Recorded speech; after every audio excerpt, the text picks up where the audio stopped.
welcome to another video. This is something new. I wanted to try out Age of Sigmar on the Universal Battle because in my head it was a good concept and I basically want to try it out, and I thought why not? So basically follow all of the Age of Sigmar rule except for the terrain special rules, just normal terrain, just because I'm not really played a lot of game with it yet, so I have enough problem just looking in the war scrolls for everything. So that's why I just skip the terrain, special terrain, just ordinary terrain for it all. So as you can see here, I have two forces, Britannian and Lizardman. So in the setup, Britannian have from the left 10 Errant Knights, a mounted yeoman who can like do a vanguard move before the game starts, 5 questing knights, a damsel, a treb, 30 men at arms, a paladin on foot, and 20 archer, and one more vanguarded up yeoman. For the Lizardman side, to the left again, 10 skinks with javelins, a skink priest in the lake next to a Razordon, then 20 swords in that forest, a skink chief, 10 skinks with blowpipes, a Troglodon, 5 Saurus cab, and 2 units of chameleon skinks, which have a very cool ability that they can show up later, and that's the board.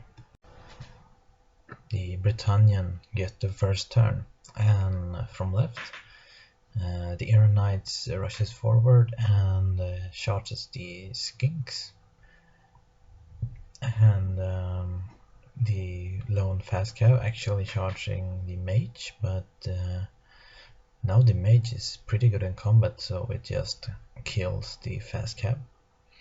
The questing knight pivots a bit, they gain 1 better armor save from the damsel spell, the treb misses, the mounted yeoman, mounted man at arms, pushes a bit forward, the paladin stay next to them because he gives peasants +1 to hit, and the archer shoot at the Saurus, but not all were in range, so only one of them died, and they also were in cover, so they got a 4-up save, and the fast cab move up to stop the Saurus cab from getting forward next turn, and that's Britannian turn 1. So for the Lizardman turn 1, we can start from the left again.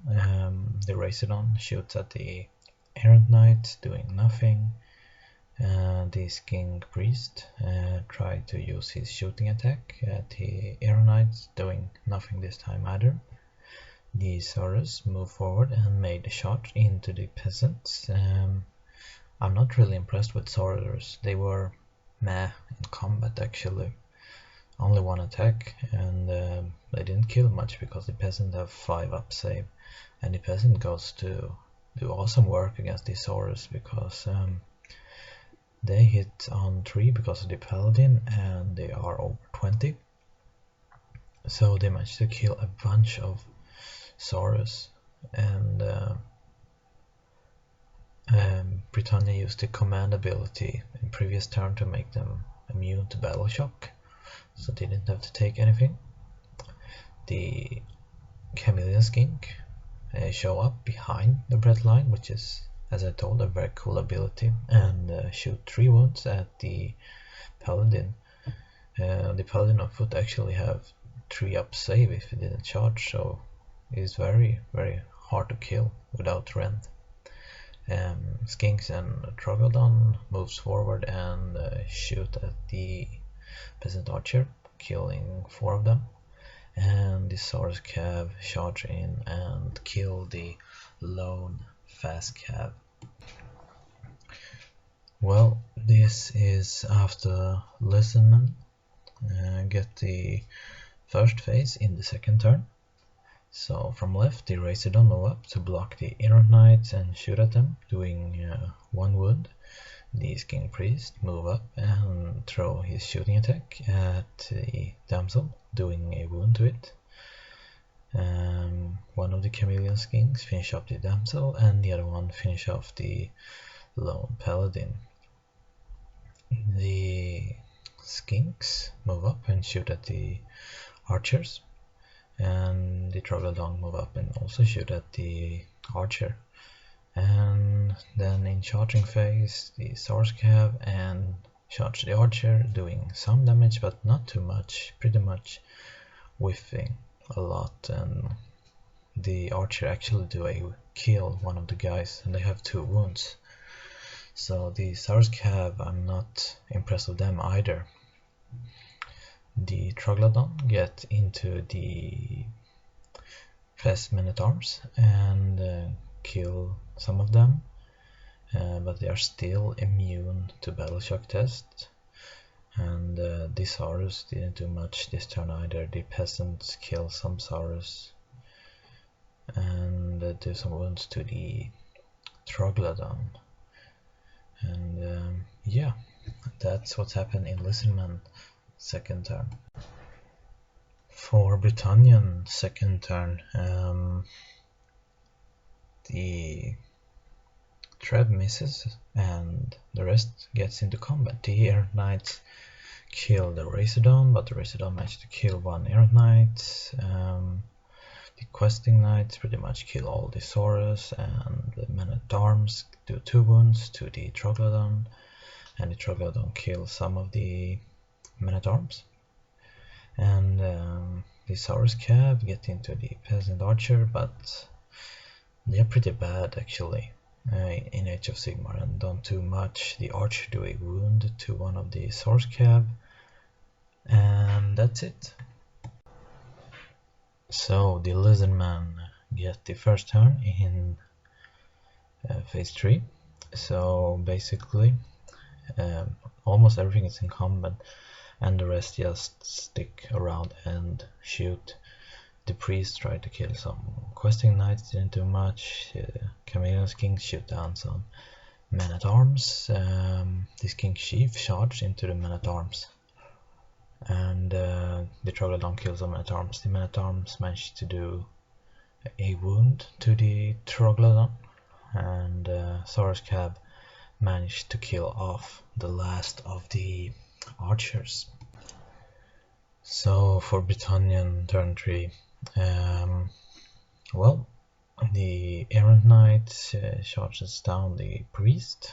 The Questing Knight get into combat, 2 of them into the King Chief, killing it, 3 of them into the Troglodon, killing it.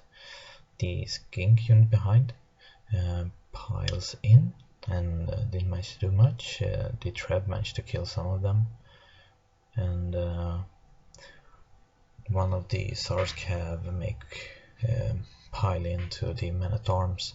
One mistake during this game is only the models that were within 3 inches pile us in, but actually in the rule it says that every model in the unit may make that move. So that's a mistake, but yeah, it's only a test game anyway, so it really didn't matter much. And that's it. Well, in turn 4, Brett gets the first one, and what happened is the Treb killed the Skinks who are engaged with the Questing Knights. The Questing Knights get free and they charges into the Saurus Cav and kill them all. The Errant Knights just move closer to the Chameleons, and yeah, that's it. So in the final turn, Chameleon Kings move up behind the offensive stakes and shoot at the Questing Knight, killing 2 of them, and yeah, that's how the game ended, because next time the Errant Knights and the Questing Knights will just charge the chameleon skinks and yeah, make short work of them. So that's it, the game. And I think it turned out pretty well actually. The thing is, you have this green, like movement trace, you can move your units around, so you don't have to move each individual model around, and you actually can see that everybody moves equally amount of range, and that's really good. Then you have the freedom in combat to just zoom in and pile in as you want, so that's really good. I think a problem might be that if you play this without comp, your opponent can just pull up as many models as possibly can get, so of course you need to talk to your opponents about how much you should play. Here a comp system was used, so no more than 15. But I really think that this Age of Sigmar could work very well for Universal Battle, to be honest. And so yeah, try it out if you get a chance to. And that's it for this vid. Have a nice one.